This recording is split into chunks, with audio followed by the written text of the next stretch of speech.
Hello viewer and welcome to Counties in Focus on Look Up TV. My name is Jupiter Mayaka and today we are focusing on the BBI stalemate, at the same time the increase in murder cases in Kenya. On my far left we have Kelvin Mayeka, who is an advocate, and on my far left we have Nurdin Hagai, who is a governance and leadership consultant, who they are going to take us through this whole issue. Welcome, gentlemen, to the show. Thank you. First, we start with the murder cases in Kenya. They are on the rise. Even the leaders are saying that this is a national crisis we get into. We're talking about gender-based violence. We're talking about murders that are being investigated. They are not also related to gender-based violence. What is your take on this? Where are we as a country right now? Is it about the policy that are put in place, or these are norms? We are taking this thing as the norms of today. Okay, I would say that to understand the whole situation about murders in Kenya, we have to understand the concept of criminals, because that's what they are. In every person's mind, we usually have intrusive behaviors. So those intrusive behaviors, these violent acts, and how these criminals commit these acts, everybody has this. Okay, everybody has thoughts on their heads.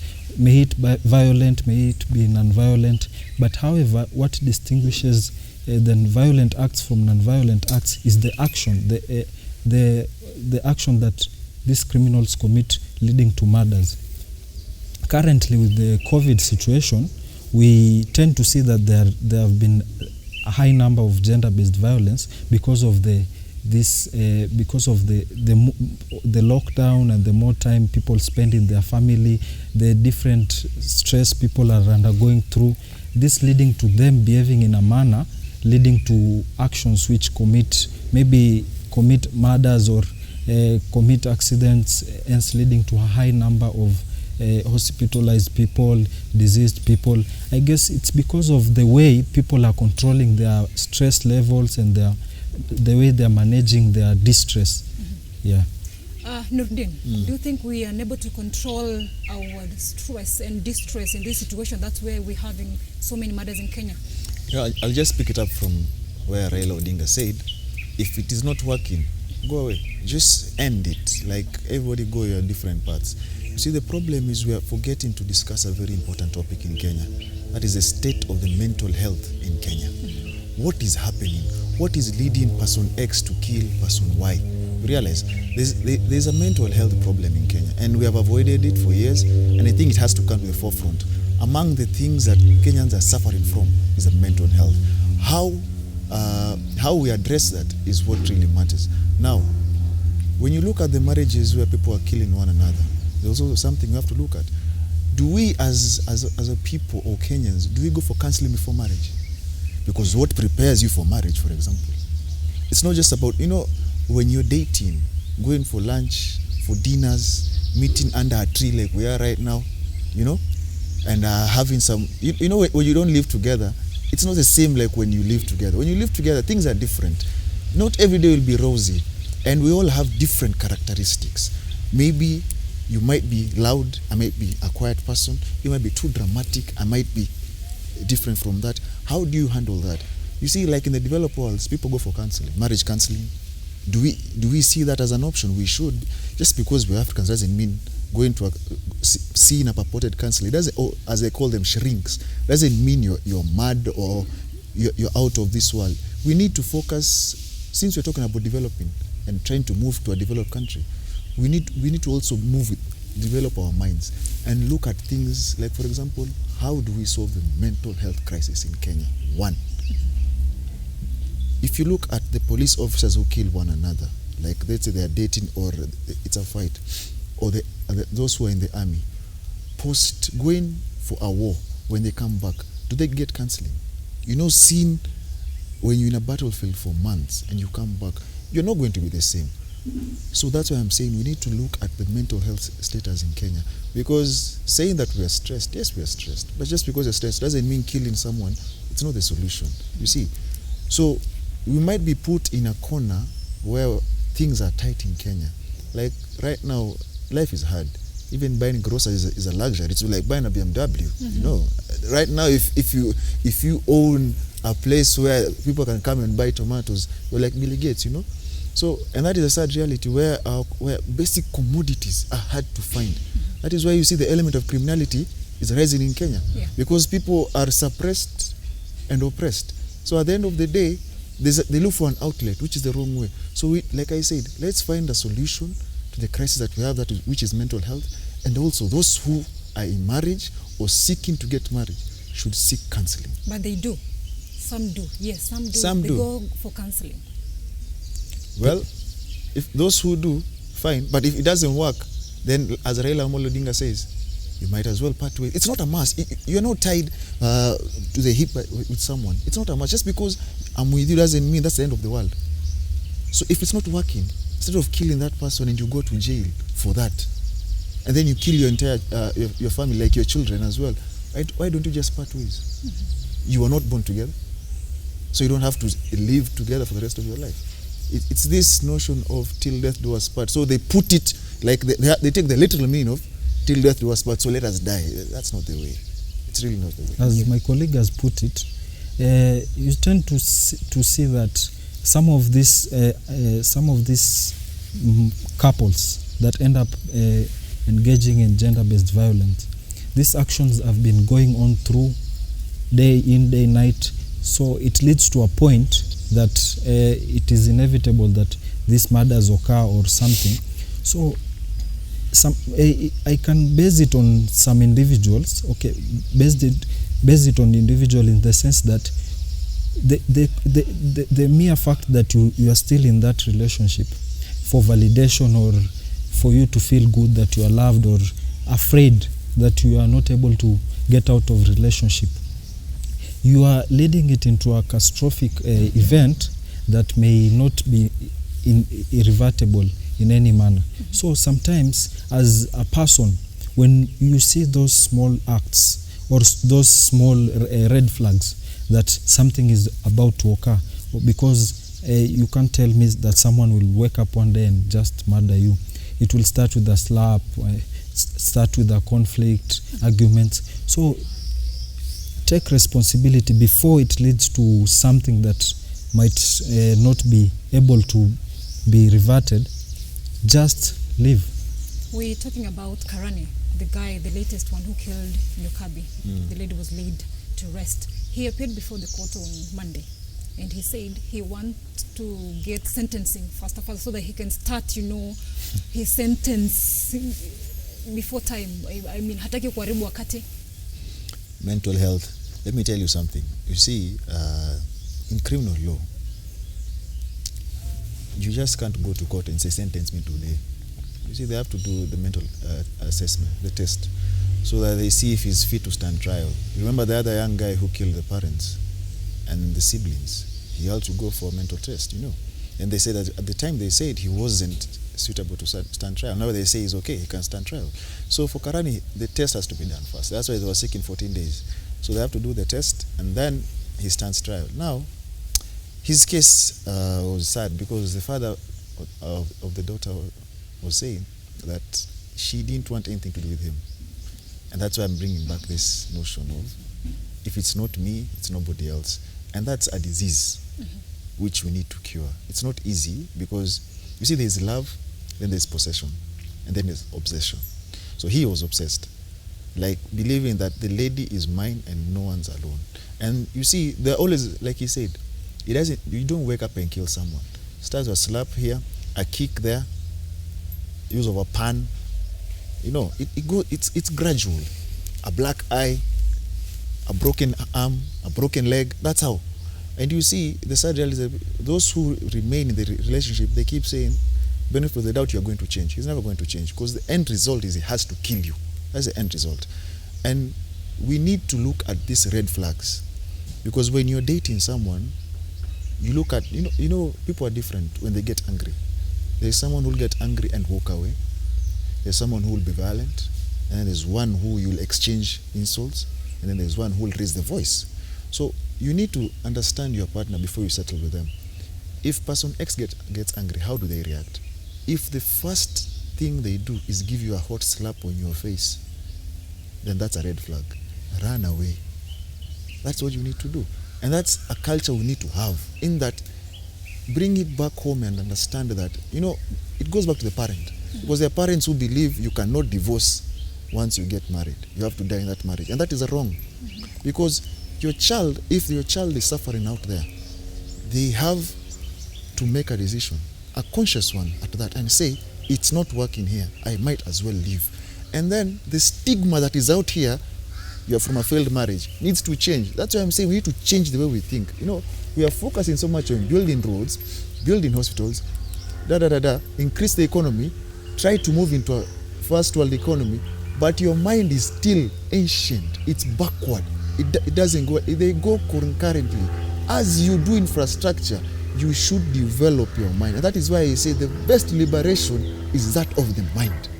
So if we change the way we think, change our mindset, we'll be able to eradicate these killings that we're seeing day in, day out. That's what I believe. There is, adding on that, let's take a good example at our major hospitals. How many hospitals have mental centers where someone can go and vent out their problems, vent out their challenges? Very few have those mental centers. And when someone is able to access them privately, they are usually very expensive. So I would also blame the setup of our society, in the sense that these mental centers are very few, so that it leads to a point of people consuming the anger, consuming their challenges, and at one point or another they will just have to burst up.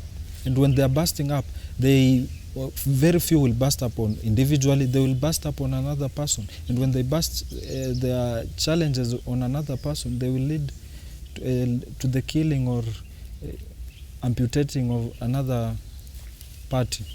Yes. So talking about the officer who was attached to Interior CS, Fred Matiang'i, he killed the family and then he killed himself.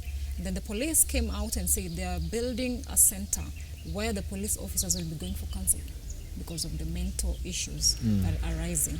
What's your take on that? That's admirable.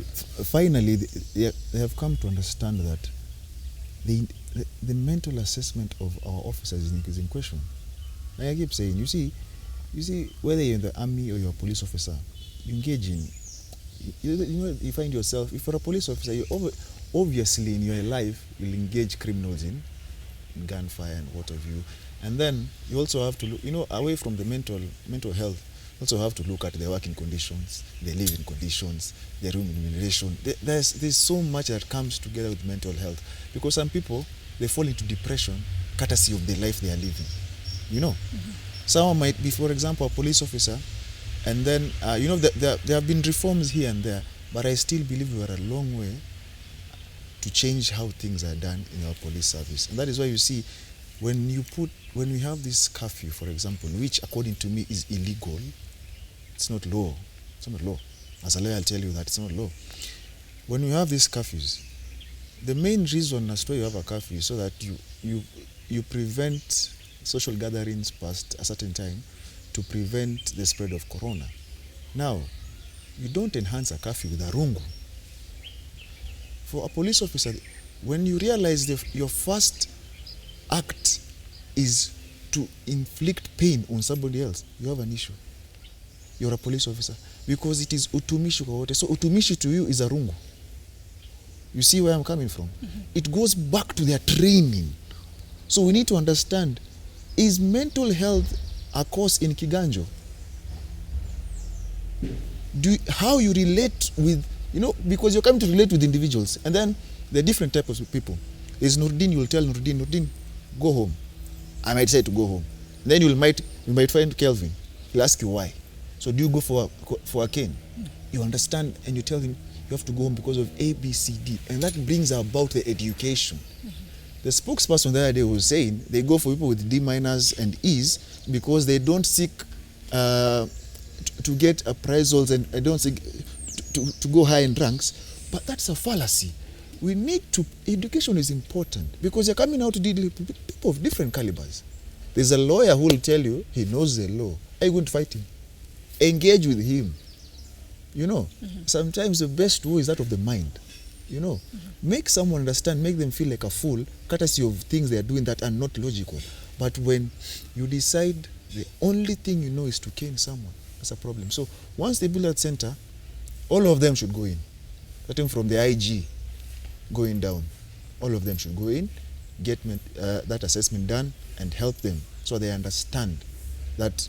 And also we remove this stigma, because you see, it's bad that in Africa, for a man should never seek help or go somewhere and talk about his issues, because you are purported to be weak. That's a sad reality. So we need to move away from that. It's not a weakness. If you're going through something, go talk about it, because they keep saying, there's a saying, a problem shared is a problem half solved. And that is what we need to bring into Kenya, so we move.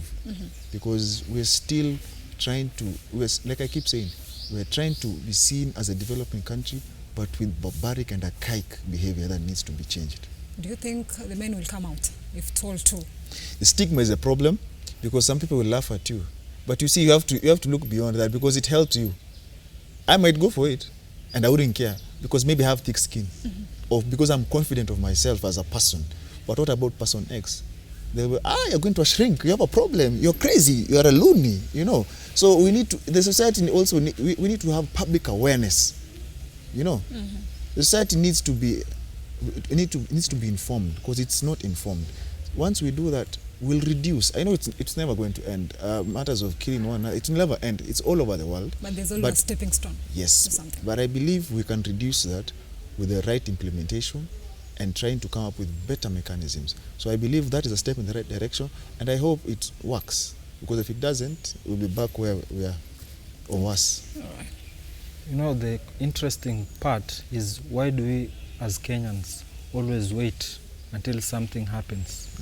The last event occurs which cannot be rescued in any manner, then you mitigate it with another thing to control whatever happened. For example, the setting up of the mental center by the police, they always knew this. Picture this, they always know that these policemen usually go home with weapons.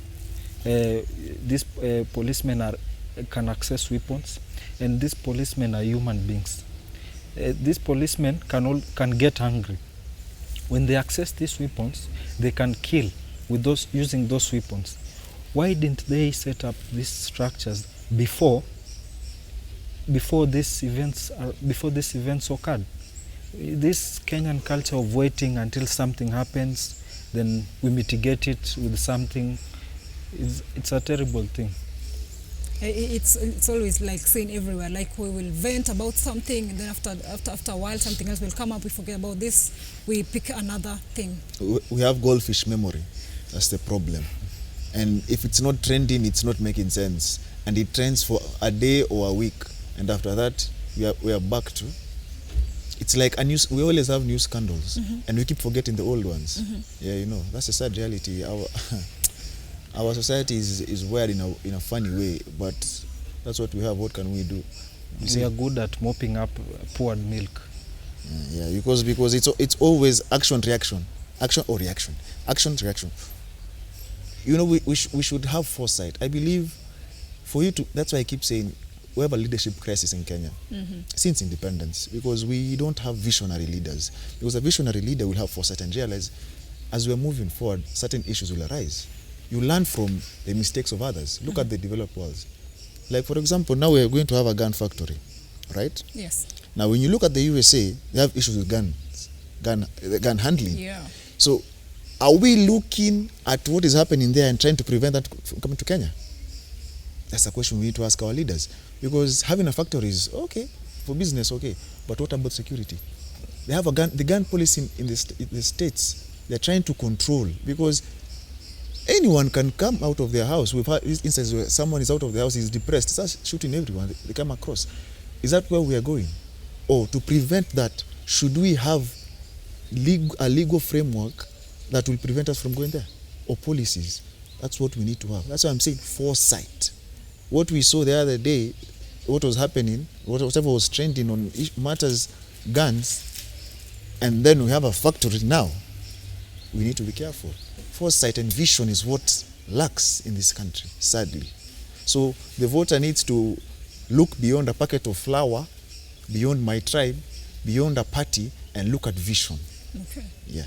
Yeah, moving on swiftly, we want to talk about the misuse of funds by the counties, because we are focusing on various issues that are affecting our counties in Kenya. So there's the Committee for Health, the Senate Committee, want DCI and EACC to investigate counties that have embezzled 7.7 billion shillings that were meant for the counties to buy the PPEs, to buy things and that are supposed to cater for COVID-19 in the counties, because health is a devolved function in the counties. What's your take on this? PR exercise.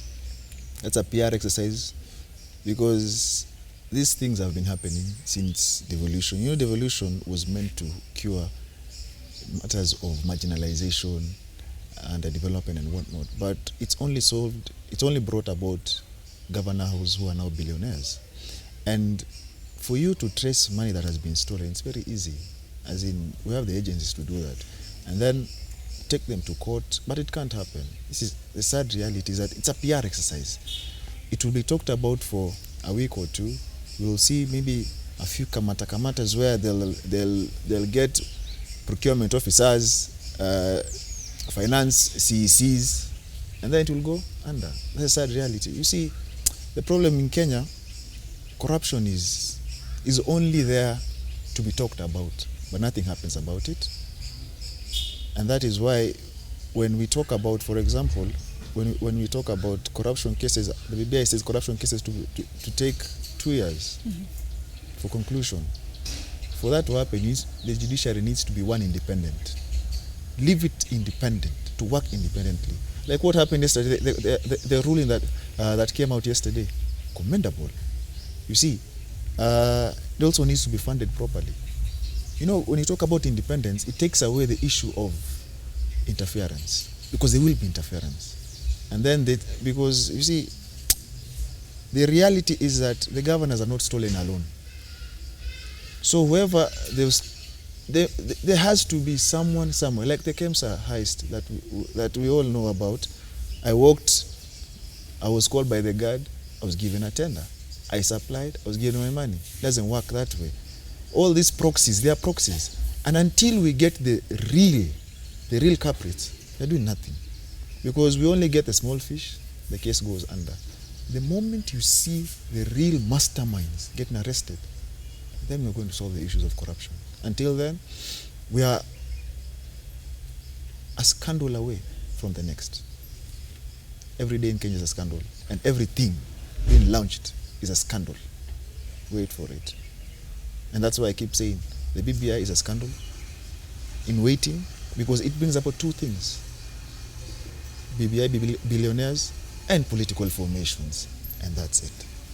We are going for a short break on Counties in Focus. We are looking at the misuse of funds in counties. We are looking at the BBI stalemate. At the same time, we are looking at the murder cases which have risen in the country. We are taking a short break on Counties in Focus. You can be part of this conversation by sending your SMS to 20374, or you can visit our social media handles, which is Lookup TV at Twitter, Facebook, and YouTube. Welcome back to Counties in Focus on Lookup TV. My name is Peter Mayaka, and in studio today to talk about the various issues that are affecting our counties in Kenya, we have Kelvin Mayeka, who is an advocate. We also have Nurdin Kagai, who is a governance and leadership consultant in studio today. Welcome, gentlemen, once again for the second part of this program. Thank you for We're talking about, when we went for a break, you had brought up the issue of BBI. So we are talking about them going for a retreat. Is it retreat or surrender for BBI? Are we supposed to have it right now? Because next year we have a general elections. Is it a priority right now, Guy? The answer is no.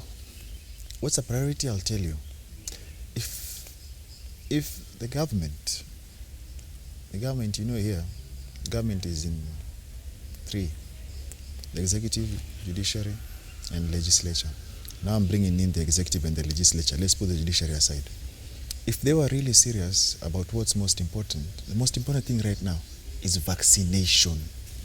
You know, if we can spend that money on vaccinating the people, for example, then we can be able to reduce the COVID restrictions that are there. Then the people can be out here trying to make a living, all right? Mm-hmm. Because the prevalence of the COVID-19 will have gone low, all right? Because, okay, it doesn't prevent you from getting COVID, but the symptoms or the symptoms are not as severe. Now, if that money was used for that, that would be admirable, but sadly it's not. And that brings us to the problem. Now the problem, we were told of a reggae song. The reggae has been playing. It's not played actually. The problem is one. The producer of the beat and the artist have an issue. So the consumer of the song can't hear the song because the producers run away with the beat. And the artist can't perform without a beat. So it is a song without a beat. And that is why you see, let me decipher that. The problem is that those in the National Assembly feel like they have to open up the BBI further. But now there's a challenge because the Constitution doesn't say that. It says that they have to vote a yes or no. If they don't vote, if they vote yes or no, then what happens is that under the Constitution, under Article 255, there's certain matters that if, for example, a popular initiative touch on, there has to be a referendum. National values, tenure of the presidency, judiciary, what have you. So the drafters of BBI, I'll call them cunning, because they made sure there are things they touched that they're around 9 or 10 under Article 255. So whatever Parliament does, vote yes or no, is inconsequential because the people have to vote. But now Parliament have to be busybodies and act like they do work. Something they never work. They're always on retreat. The sad reality. If you count the number of times since 2017, Parliament has gone for recess. Mm-hmm. You'll be astonished. All right? So right now, there's a push and pull because our politics is sad in that there's betrayal, there's deceit, there's mistrust. Those closer to the former premier, some are feeling like maybe this thing we are being played. Mm-hmm. And so they might want to stifle that. That's why you see there was an uproar the time he was meant to make a certain declaration at Kamukunji. And you know when he goes to Kamukunji, there's a statement and a half, because after Kamukunji, mm-hmm. the next thing is a mandamano on a Monday. Mm-hmm. And after that, then you know whatever agreement you had with the premier is done and dusted. Then there are those who feel like we don't need a referendum. But sadly, the document touches, it is their document, not the people's document. Because the people's document is initiated by you, him, and I. Mm-hmm. Their document sadly touches on things that the people have to vote on. And that brings us back to the most important issue. Do the people really need the BBI right now? When you say you're taking people to the land of prosperity, and I take issue with how it was handled, because one, from the get-go, the getting of signatures, there was an issue. Because there was coercion, and you don't get my signature for something I've not read. It's like going for an exam. You get marks and then you do an exam. It doesn't work that way. All right? Mm-hmm. Give me the document. Let me read for myself and I'll sign. All right? Mm-hmm. That makes it not a popular initiative. It's not a people-driven. All right? And then there are issues. People have issues with some. Okay, there are things that are in there that are okay. But there are things that don't make sense. Like a bloated parliament. Right now, if I was to ask you to name for me 10 members of parliament that are not known, courtesy of the noise they make on social media and the news, you won't name 10 of them. If you were to look at the most important and crucial part of parliament is legislation.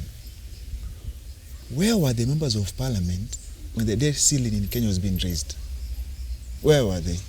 And then now you want to have 600 to be paid by the taxpayer.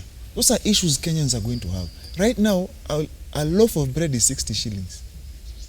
So, increase taxes, borrow money from IMF. IMF itself will tell you to increase taxes. So where are we going as a nation? The most important point, like I said, is vaccination. Vaccinate your people. Try and open up the economy a bit. I'm not saying we be reckless. No. Reduce the stringent measures that are there so people can be able to survive. Because currently, people are falling into depressions, Forget the killings we're talking about. People are killing one another. People are even killing themselves, because the other day I saw in the news a lady wanted to commit suicide. Like, because she doesn't want to go back home, and the kids ask her for supper, and she doesn't have the food, because things are hard out here. And it's like the leaders in Kenya, they don't see that. So the sad reality is that our priorities are upside down. It's BBI versus the people, and it needs to be the people first, because you're a government of the people, by the people, and for the people, but it's against the people. You realize? So for me, what I would advise them, vaccinate the people, reduce the stringent measures that we have, try and work on our economy, and let's build Kenya. Because even right now, there's a challenge. Because any amendment, according to the working report, any amendment, you are advised, any amendment to the Constitution should be done 2 years to a general election. Where are we right now? And then we were told, if you look at the Constitution, any boundary that you want to redraw right now should be done 12 months before a general election. Time is bad. Probably that's why they want to do it before August. No. And it's intentional. Nothing in Kenya happens without being planned.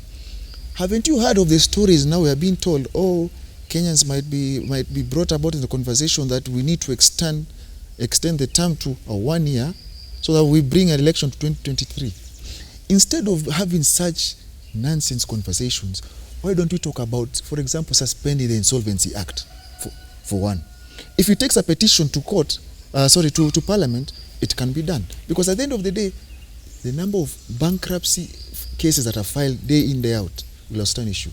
If you take the daily papers and you see the auctioneering advertisement happening in Kenya, courtesy of the COVID right now. So those are more important issues. But we're talking about extension of the election for a year. For what? Under which law? Because the only reason you can't go, among the reasons you can't go for you can't go for election is if you are at war. But sadly, we are being told we are at war with COVID. So they're using that as a measure to not have elections. That is sad. We have, like I said, missed priorities. All right? Our priorities are in the wrong place. Now we're talking about extension of 1 year. Instead of how we are going to vaccinate the nation. Countries are moving towards vaccinating the people, and you're moving towards more political gimmicks. The sad reality of an upside-down leadership. Voodoo economics, voodoo leadership takes you nowhere, sadly. BBI stalemate. Kevin. I would summarize BBI as a manipulative document. It's pure manipulation in writing, because currently there is a stalemate with the committee, that's the legal committee that is handling the BBI matter in Parliament. They want amendments. This political divide wants this, the other political divide doesn't want to give up this.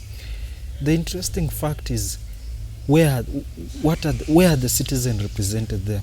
Is this document for politicians? Is it for the people? Then why the haste? Because if the document passes, it affects the citizen in one way or another in a very important way. Then where is the public participation? Are we just waiting for the end product? When they get their demands, they satisfy their demands, they bring it to us so that we can pass it. The era of tokenism is finished. The problem, the interesting fact about reggae is that it is usually played in clubs when they are chasing away people. So my stance is surrender the current stance, status of BBI. It is in a dire situation, in the sense that it's going to die an automatic death because of the two political divides. The demands they are raising will conflict with each other, and as the public and the citizen will just be observing, because they refuse to involve us. We'll just laugh at them. Does it mean, gentlemen, that the BBI report doesn't have anything that is for the common mwananchi? Okay, I would say that they have. The small issues that they're saying that are for the common mwananchi can be passed without even amending the constitution. bringing like the HELB loan. Those are just bills they bring to parliament without amending the constitution. When they say they want to give us more revenue, the current revenue allocation has not even reached the counties. Then why do we have to pass BBI so that they can increase it? They can increase revenue. Why can't they why can't they show an example that the current, even if it's in smaller quantities, why can't they allocate it appropriately so that the common mwananchi can benefit? You know, when you sugarcoat something by saying that I will add you this, when you pass this I will add you this, that is just the simpler terms they are using. Just pass this so that you can get this. When you pass it, you will not even get to see whatever they are saying. Okay. BBI document means different things for different people. For some, it's a tool to status.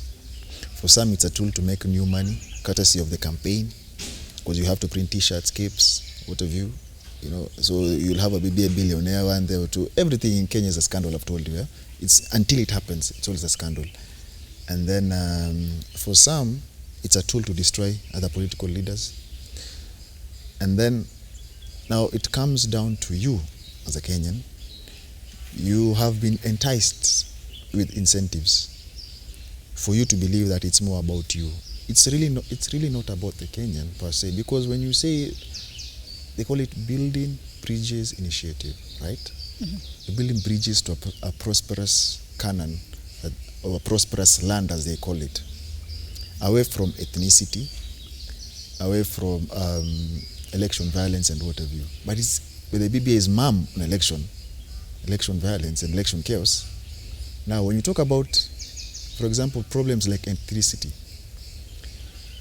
they are engineered. It's not something that came out of nowhere.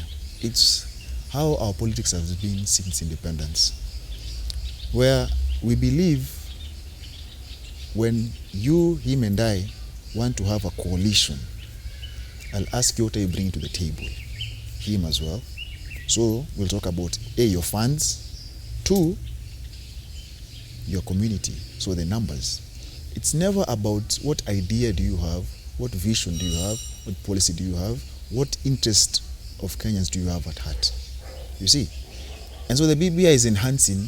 It says it's supposed to solve these issues of ethnicity. I highly doubt, because the moment you bring about 5 seats at the top, and then you put it in such a way that a Kikuyu, a Luo, a Luya, a Kalenjin, and a Kamba, that whenever any of them is in those positions, the country is okay. What happens with other tribes? That's not solving ethnicity. Ethnicity is solved when a leader, irrespective of his ethnic background, rises to the highest seat of the land and serves every single Kenyan, irrespective of your community, irrespective of your county. In short, without bias. That is why you need a visionary, selfless, and patriotic leader going forward. All right? Mm-hmm. Now, when you look at what we have in Kenya, is the opposite. It is gimmicks. Nobody's really saying what I will do for the Kenyan people. And that's a reality. And the BBI will never solve. You see, the BBI players are the same. And it's good the president the other day when they were launching it at Bomas, he said, matter the ethnicity, they are the cause. Because they spread ethnicity. Because Kamau and Otieno will watch football together, a Champions League game, hug, say goodbye, chat after that, hang out without a problem. But the moment the election is around the corner, they are reminded of their tribe. So you are told to vote according to your tribe. That is the worst mistake we make as a nation. Because the moment you vote using your tribe or using a party, that is where you end up with your kumira and free transport to go and vote, giving a birthday gift, and you're where you are today as a country. We don't look at beyond my tribe. What does the other person have? And that's a sad reality. So according to me, it doesn't solve much. It only solves and massages egos of those who feel left out of government in the past administration.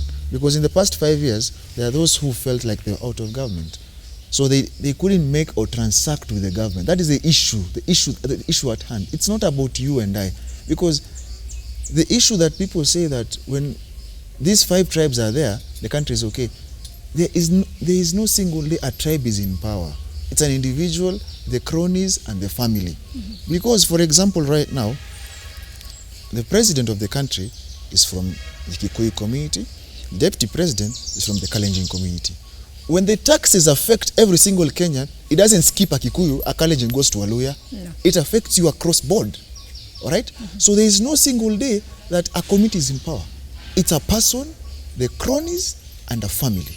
All right? So we need to move away from that. And you don't need a document to improve our economy. You don't need a document to fight corruption. What we lack in Kenya is political goodwill. Matters corruption can be solved if there is goodwill. Matters raising the economy can be solved if there is goodwill. But in Africa, if you look at Africa, it's a common phenomenon. If you look at Africa, they believe in suppress them, oppress them to control them. Because when you're poor, you can be controlled. But when you are rich, you'll ask hard questions. And now when you see the youth out here now asking questions, they're being branded as radical. No, it's just that they are awake to the fact that things are not going right. And the youth of today, the challenge they are facing are not the same as those of yesteryears. So when people are awake, most governments feel threatened. Because at the end of the day, now they realize things are not going according to plan. So they take you back to ethnicity, divide and rule. And that is what we have, sad reality. So we don't need a document to solve most of the issues we have in Kenya. It's goodwill that we lack. And the political players, before changing any law, you have failed to implement the constitution. One of the most forward-thinking constitutions in the world. It's not about the constitution. It's about their software. You can't develop a hardware when the software is rotten. It will never work. So they need to work on their software before we develop any hardware going forward. All right. Thank you so much. Kivuda Kibwana, in his tweet, he said, in my considered opinion, we should postpone constitutional review until after 2022 elections. After that, we should revisit the Bomas draft. It is not judicious to handle reconstitution of IEBC, delimitation of constituencies, referendum, and general election inside 12 months. That was his tweet on Monday. Do you support his sentiments? Because these leaders, sometimes they say one thing and the next day they say something else. I support his statements because the current constitution, which was promulgated in 2010, it's not even done, implemented. And we are here amending it already. Why can't we wait? Why can't we wait even the transition for a new power to come in, so that by the time there will be a consensus between different political divides on what are the challenges that the Kenyans are facing, or what are the gaps in the Kenyan constitution, so that they can fill them. Why are we in a hurry to? Because I had John Mbadi recently said that the referendum must be held in July. Why are we in a hurry for the referendum to occur? What is the hidden agenda? You know, those questions Kenyans should ask themselves. Why are they in a hurry to pass this thing? There must be a reason. Why can't they wait until the 2022 general elections are done? There is an hidden agenda about this BBI that it should be passed before the general election, so that it can catalyze something that we are not yet told. Kage. Let me tell you something. Kivuda Kibwana is a senior in the legal profession. He's a professor. He's a former lecturer. He's now a governor. It baffles me because sometimes he says this and says that. He blows hot and cold. The time was when Linda Katiba, he left them, went back, said BBI now. It's like a discussion we're having outside with a friend of mine. It's like some of these leaders, when they get to these positions of influence, they stop reasoning. Some of them, it's like they switch off their brain. And then sometimes they get a light bulb, then they speak, then they go back to their cocoon. What he's saying makes a lot of sense, but practicability is hard, because the BBI is being forced down like a vaccine on you. It has to be done right now, because there is an agenda. Like you say, there is an agenda, and the agenda is to have those positions before 2022. Now, as they can see, the timeline is not working on them. is now the discussion of having the election in 2023, which is sad, because I wonder which law they want to use. That's challengeable in court any day, even at night. Sadly, courts don't operate at night. But now, if at all, it's really meant for the people. Kenyans are here. We're not moving after 2022. We'll be right here. There is no rush. We've had it for now close to 10 years. All right, actually 10 years. Now we're in no rush whatsoever. We can amend it 1,000,000 times, so long as we are alive, as long as the people want to amend it. Because if you look at the Constitution of the United States of America, it has been amended a couple of times. So there is no rush, there is no urgency, because whatever we need, like I said, the solutions we are seeking in the document are with the political players. The software needs to change. That's what is rotten. All right? And then the voter needs to rise to the occasion. In that, they need to start electing people who are going to serve them, not the other way around. In short, they need to elect leaders and not politicians. A leader is one who is there to serve. A politician is there to politic and enrich themselves. So now, what the voter is facing, they should ask their MPs. Whenever you see your MP, ask him, when the debt ceiling was being raised, where were you? To go and borrow money that has been borrowed, to get to the debt we have right now as a nation. The sad reality is that we, as Kenyans, elect clowns. So we should always expect the suckers that we are served every other year. All right. In 1 minute, I'm giving each 1 minute so that we can wind up. We're running out of time. Comment on the deaths, the murder cases, rising murder cases in Kenya, and then the BBI and the Ministry of COVID funds in 1 minute. I think, as my friend has put it, Parliament is a big circus. You know, currently people are saying, oh, we need to discuss this BBI before we pass it. Where were they? Where were they before, until this document reached Parliament? What is the common mwananchi down there? What does the common mwananchi down there, maybe in Mombasa or something, know about the document? Because them they are saying this is not what we intended to do. Leadership in Kenya is rotten to the core, and the fact that the leaders are not setting a good example, the citizens end up losing trust in them, electing anyone who comes, giving them money. At the end of the day, we end up having a big rotten society, a big disorganized society. And the issue of murder cases, I think it is high time the government should look into setting up mental structures, even if one at each county level, a big mental institution at each county level, so that people can express their anger, can manage their stress level to prevent these murders from happening. All right, thank you so much. Kelvin Kagari. To quote the very famous governor, Yangapuo, let me go to murder. Watu wapendane na walambane, as easy as that. Let us not kill one another.